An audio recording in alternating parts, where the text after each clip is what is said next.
Triple Green Building Group България е организация, която се занимава с сертифициране по всички международни системи за зелени сгради. Ние стъпихме на българския пазар преди повече от 10 години, специфично с системата LEED, след което, идвайки в Европа, много бързо се запознахме и с другите инструменти, които са приложими тук. Това са английската система BREEAM, немската система DGNB, системата на Световна банка EDGE.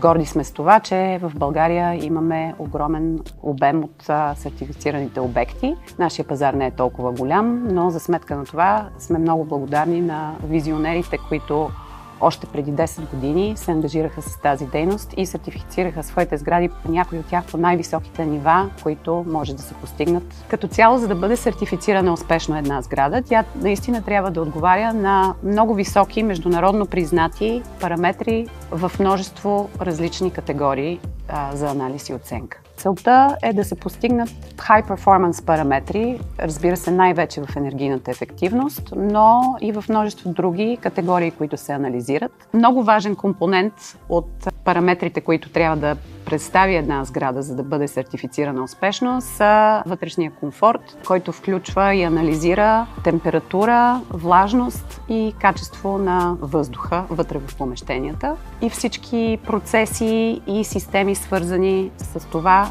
по време на проектиране, по време на строителство, но и най-вече по време на експлоатация, след като една сграда бъде завършена. В устойчивото строителство винаги си говорим за събиране на данни. Системите за сградна автоматизация са най-добрият начин за събиране на информация по време на експлоатация на един обект, така че той да може в последствие 3 до 5 години по-късно да покаже, че наистина е high performance сграда, която оперира прямо съответното ниво на сертифициране, което е постигнала.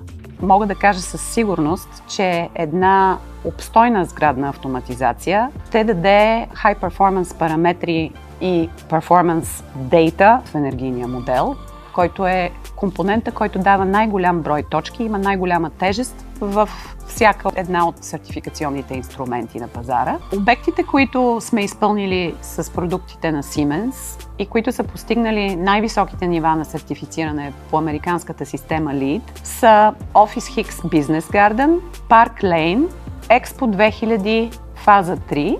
За да се постигне високото ниво в тези обекти, за които си говорим днес, продукта на Siemens наистина е спомогнал в множество аспекти. Всички тези обекти наистина демонстрират най-високо ниво на вътрешен комфорт и енергийна ефективност. Тъй като са вече изпълнени, имаме реални доказателства за това. Във всички тези обекти BMS системите събират данните, които ще ни бъдат необходими след 3 години за ресертифициране като съществуващи сгради. Като заключение, искам да благодаря на всички инвеститори, които изпълниха тези обекти и постигнаха LEED Platinum и LEED Gold с продуктите на Siemens и с нашето съдействие, защото тези обекти наистина демонстрират най-високите параметри на перформанс, сравнени с подобни обекти по целия свят.